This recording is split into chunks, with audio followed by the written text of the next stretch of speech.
गीता ज्ञान दाता से अन्य कोई भगवान है, और गीता ज्ञान देने वाला स्वयं कह रहा है कि उस परमात्मा की भक्ति करो, अन्य की नहीं करनी।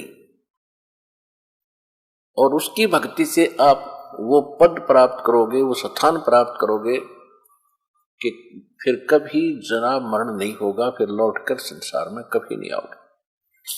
अपने विषय में गीता ज्ञान देने वाला भगवान खुद कह रहा है कि अर्जुन,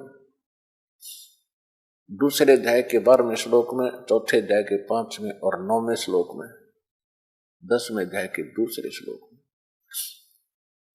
कि अर्जुन तेरे और मेरे बहुत जन्म हो चुके हैं, तू नहीं जानता मैं जानता हूं।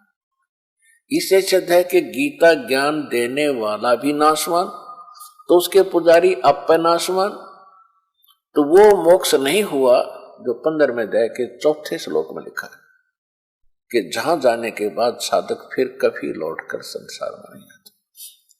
18वें अध्याय के 62वें श्लोक में क्या है कि उस परमेश्वर की शरण में जा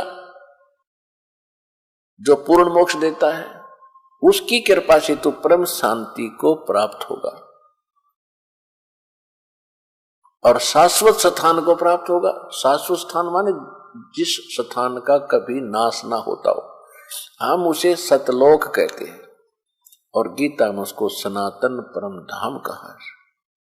तो सतलोक की प्राप्ति के लिए फिर उसने बताया है कि उस परमात्मा की शरण में जा जो ये मोक्ष तुझे प्राप्त कराएगा। उसके लिए चौथे अध्याय के 34वें श्लोक में कहा कि अर्जुन, उस ज्ञान को, जो ज्ञान चौथे अध्याय के 32वें श्लोक में कहा है कि परमात्मा स्वयं आते हैं अपने मुख कमल से तत्व ज्ञान, यथार्थ ज्ञान, अपने द्वारा रची हुई सृष्टि का और यज्ञों यानी धार्मिक अनुष्ठानों की जानकारी वो स्वयं अपने मुख कमल से बोलकर देते। चौथे अध्याय के 32वें श्लोक में एक ब्रह्मणे मुखे शब्द है मूल पाठ में, तो इन अनुवादकों ने अपनी अज्ञानता के कारण उसका अनर्थ कर दिया। ब्रह्मणे मुखे का अर्थ कर दिया इन्होंने वेद की वाणी, ब्रह्मणे का अर्थ लिख दिया वेद, ये गलत कर दिया।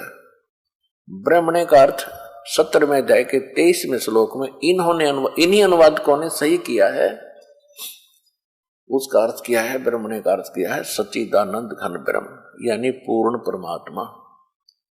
ओम तत् सत इति निर्देश ब्रह्मणे त्रिविध समर्थ है। उसका अर्थ बनता है कि उस सच्चिदानंद घन ब्रह्म पूर्ण परमात्मा के पाने के का 3 मंत्र का जाप है ओम तत् सत इति निर्देश है।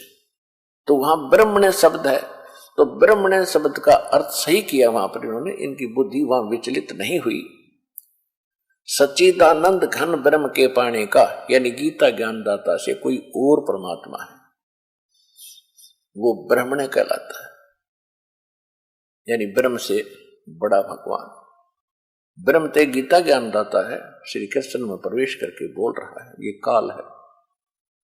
तो गीता अध्याय नंबर 4 के श्लोक नंबर 32 में लिखा है कि परमात्मा अपने मुख कमल से जो ज्ञान देता है स्वयं प्रकट होकर, वो ज्ञान है तत्व ज्ञान, वो यथार्थ ज्ञान है। उसके अंदर वो परमात्मा के पाने का कंप्लीट कोर्स है। चौथे अध्याय के 34वें श्लोक में उसने कह दिया कि उस ज्ञान को तत्वदर्शी संत जानते हैं, उनके पास जाकर समझो, दंडवत प्रणाम करो, निष्कपट भाव से विनम्रता से प्रसन्न करो, तब वो तत्वदर्शी संत तुम्हें उस तत्व ज्ञान का उपदेश करेंगे। इससे एक तो यह सिद्ध हो गया कि गीता में वो ज्ञान नहीं है, लेकिन गीता का ज्ञान जो है ये नकारा नहीं जा सकता, इनकम्प्लीट है लेकिन यथार्थ है, अधूरा है।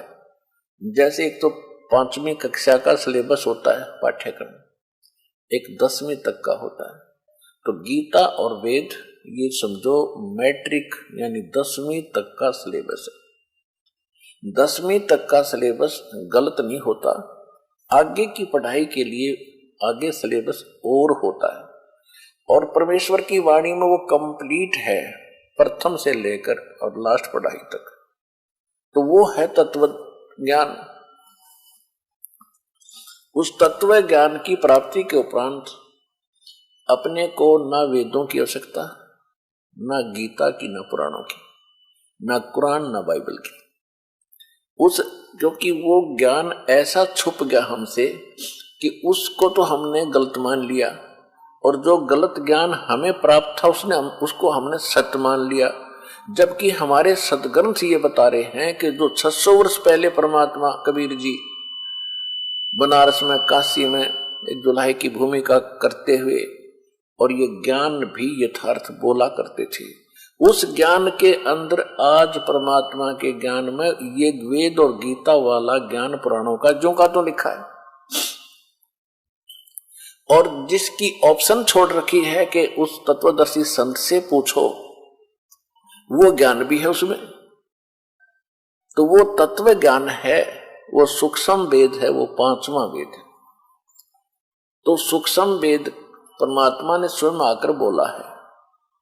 तो उस ज्ञान को, जो ज्ञान हमने रिजेक्ट कर रखा था अज्ञानी संतों ऋषियों की सुनी सुनाई दंत कथाओं से, उस यथार्थ ज्ञान को पहले तो पुराणों से, वेदों से, कुरान से, बाइबल से, गीता से आपको ये सिद्ध करके दिखाया है कि ये ज्ञान परमात्मा ने 600 वर्ष पहले कहा था, जो आज हमारे पवित्र बुक्स में, होली बुक्स के अंदर विद्यमान है। और जो इनमें नहीं है वो भी उसमें है, जिसका ऑप्शन छोड़ रखा है कि उस तत्वदर्शी संत से पूछो, वो तत्व ज्ञान के अंदर विद्यमान है, तो वो भी उसमें है। तो इन जो पवित्र इनकम्प्लीट होली बुक्स थी अपने पास, अधूरे सदग्रंथ थे, इनसे तो उस यथार्थ ज्ञान को कबीर साहब की मुख से बोली वाणी को प्रूव किया है कि उसमें जो लिखा है वो 600 वर्ष पहले लिखा हुआ था। और आज हमारे सदग्रंथ जो इससे भी पहले के लिखे हुए थे, उनमें वही ज्ञान है जो भगवान स्वयं बताया करते थे। जितना उन्होंने बताया उतना इनमें भी मिल रहा है। तो इससे सिद्ध हो गया कि वो ज्ञान सारा ही शुद्ध सत्य है जो परमात्मा ने बोला था। ये तो एक फार्मूला हुआ हमें एक थ्योरेटिकली सिद्ध करने के लिए कि हम सदग्रंथों से ये सिद्ध करते हैं कि परमात्मा कैसा है, उसका प्रमाण कहाँ है। तो दूसरा होगा हम एक प्रैक्टिकल जिसने किया है। तो प्रैक्टिकल के अंदर थ्योरी वही होती है जो पहले हमारी अवेलेबल होती है सिलेबस में, उस थ्योरी को ही देखकर हम फिर प्रैक्टिकल करते हैं। जिन महापुरुषों ने उसी सिद्धांत से जो प्रैक्टिकल किया, उन्होंने भी फिर वही बताया है कि परमात्मा कैसा है, कौन है, कहाँ रहता है। और जिस प्रैक्टिकल से यानी जिस साधन से, जिस फार्मूले से उन्होंने परमात्मा को पाया, उनकी अमृत वाणी में वो मंत्र लिखे हुए हैं कि हमने ये मंत्र जाप किया तो हमारा उद्धार हुआ। ये पूरा अध्यात्म मार्ग है, इन 2 पॉइंटों पर निर्भर करता है। एक तो हम अपने सदग्रंथों को सही मानते हैं, उसमें जो प्रमाण है, फिर हम उन महापुरुषों को भी सत्य मानते हैं, उनकी महिमा आज तक गाते सुनते आए, उनकी वाणी को भी अपने ज्ञान के आधार में लेते रहे सत्संग में। और उन्होंने कैसे भगवान पाया और कैसा बताया, और वही वेदों में मिला और वही परमात्मा की वाणी में मिला। तो इन सबसे मिलकर के एक निष्कर्ष निकल आता है कि ये तो भगवान है, इसके पाने का ये तरीका। इसके अतिरिक्त और कोई साधना करते हैं तो वो व्यर्थ है। गीता अध्याय नंबर 16 के श्लोक 23 और 24 में स्पष्ट किया है कि शास्त्र विधि को त्याग कर जो मनमाना आचरण करते हैं, यानी जो सदग्रंथों में जो विधि लिखी है भगवान की भक्ति की, उससे हटकर जो अन्य कोई साधना करता है, जाप करता है, कोई क्रिया करता है, तो वो शास्त्र विरुद्ध है। और शास्त्र विधि को त्याग कर जो मनमान आचरण करते हैं, उनको न तो सुख होता है, न उनको कोई सिद्धि प्राप्त होती है, न उनकी गति। होती है। तो इसे सिद्ध है कि व्यर्थ हुए वो साधना। और हमने कौन सी साधना करनी चाहिए? 24वें श्लोक में 16वें अध्याय के गीता में लिखा है कि इससे तेरे लिए अर्जुन कर्तव्य और अकर्तव्य की अवस्था में, यानी कौन सी साधना करनी चाहिए और कौन सी ना करनी चाहिए, सदग्रंथ ही प्रमाण है। किसी की दंत कथा पर विश्वास करके अपना जीवन नष्ट ना करना। फिर दूसरे अध्याय के 53वें श्लोक में श्रीमद् भगवद गीता में लिखा है कि जिस समय अर्जुन तेरी बुद्धि भ्रमित करने वाले भिन्न भिन्न प्रकार के विचारों से हटकर एक तत्व ज्ञान पर, परमात्म ज्ञान पर स्थिर हो जाएगी, तब तू योगी होगा, यानी भगत बनेगा, योग को प्राप्त होगा। नहीं तो तुझे कोई भी डगमा कर देगा किसी पॉइंट पर आकर के। तो जब तेरी बुद्धि भिन्न भिन्न प्रकार के भ्रमित करने वाले धार्मिक विचारों से हटकर एक तत्व ज्ञान के ऊपर, परमात्म ज्ञान पर स्थिर हो जाएगी, तब तू योग को प्राप्त होगा। तब तो तू योगी बनेगा, भगत बनेगा। योगी मान साधक जो परमात्मा पाने की प्रयत्न करे। हमने योगी मान रखा वो जो केवल जो आसन करता है, ऐसे वैसे अटपट करता है, ये तो एक प्राकृतिक चिकित्सा होती है, ये योग नहीं है। ये योगी, ये भक्ति नहीं है, इसको योगी नहीं कह सकते, ये तो प्राकृतिक चिकित्सक है।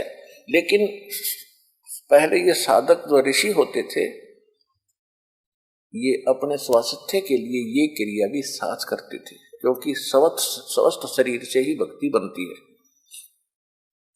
ये योग जो है भक्ति के लिए एक सहयोगी है, ना कि इसे मोक्ष नहीं है।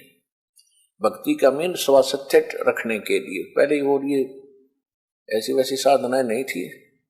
और विशेषकर ये ऋषि लोग ही जो ज्यादा समय अपना बैठते थे, साधना करते थे, इनके पास और कोई काम तो था ही नहीं, क्योंकि सदग्रंथों को पढ़ना, जनता को समझाना। एक मजदूर व्यक्ति है, किसान व्यक्ति है, सारा दिन उसका तो अपयोग हो जाता है, सारा दिन मेहनत करता, धंधा करता, उसको जरूरत ही नहीं उस योग करने की, वो तो वैसे ही स्वस्थ रहेगा, खुली हवा में रहता है, सारा दिन काम करता है। ये ऋषि लोग बैठे रहा करते थे, या तो साधना गलत करने के उद्देश्य से, साधना की ठीक थी नहीं इसलिए ज्यादा हठ योग करके बैठते थे। तो उसके लिए इन्होंने अपना योग साधना करनी अनिवार्य थी, सारा दिन बैठे रहने से शरीर खराब होता है। तो हम इन्हीं को देखकर फिर उसको भी एक साधन मान लिया भक्ति का। योग करना कोई अनिवार्य नहीं है, जो मेहनत मजदूरी करते हैं।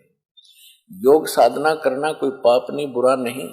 जिनका बैठने का काम है वो योग कर सकते हैं, 10-20 मिनट, आध घंटा, जैसा समय मिले स्वास्थ्य के लिए। लेकिन योगी का अर्थ यहाँ गीता अध्याय नंबर 2 के श्लोक नंबर 53 में है, भगत से संबंधित है। तब तू भगत बनेगा, क्योंकि आप फिर डगमग नहीं हो सकते। इसलिए आपको सबसे पहले वो ज्ञान सुनाया जाता है, तो उसके लिए हमने अपने मन को रोकने के लिए, दृढ़ता पैदा करने के लिए, स्थिर रहने के लिए कुछ सहारा चाहिए। उसके लिए हमारे पहले तो अपदास ने बताया कि सदग्रंथ, जो सदग्रंथ हैं जिनको हम आज तक सत्य ज्ञान युक्त मानते रहे, प्रथम तो आप जिन्हें वो आधार बनाना है। दूसरे फिर हमारा जो दास आपको प्रमाणित करके दे रहा है कि इससे भी ऊपर उठ के एक ऐसा ज्ञान है, ऐसा सूक्ष्म वेद है, तत्व ज्ञान है, जिसमें इन ग्रंथों वाला ज्ञान तो है ही है, और जो इनमें नहीं है, इनमें किसी और से जानने के लिए कहा है, वो भी उसमें है। लेकिन वो भी एक वेद है, सूक्ष्म वेद है। जब इन वेदों को हमारे धर्म गुरु नहीं समझ सके, तो सूक्ष्म वेद को समझना तो बहुत ही दूर की बातें हैं।